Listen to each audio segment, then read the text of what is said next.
জয় নিতাই, হরে কৃষ্ণ। আর 16ই August এবং জন্মাষ্টমী। তো সেই উপলক্ষে আমি চলে গিয়েছিলাম বিদ্যাসাগর হলে, কেননা মেদিনীপুর বিদ্যাসাগর হলে অনুষ্ঠিত হয়েছিল জন্মাষ্টমী উপলক্ষে এক বিশাল মহোৎসব।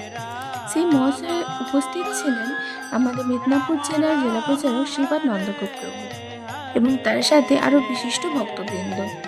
বিকাল থেকেই শুরু হয়েছিল বিশিষ্ট অনুষ্ঠান এবং প্রথমে সন্ধ্যাবেলায় সন্ধ্যারতি, তারপর আস্তে আস্তে ভজন কীর্তন, নৃত্য এবং বৈদিক নাটক হয়েছে।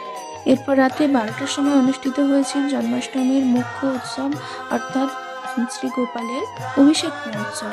তারপর রাত্রি 12টায় অভিষেক হওয়ার পর আমরা সকলেই অঞ্জলি দিলাম এবং তারপর রাত্রি 1টা-1:30টার সময় সবাই প্রসাদ পেয়ে যে যার বাড়ি ফিরলাম। আজ এতটাই। জয় নিতাই, হরে কৃষ্ণ। हरे कृष्णा कृष्ण कृष्ण हरे हरे, हरे राम राम राम हरे हरे, हरे कृष्णा हरे राम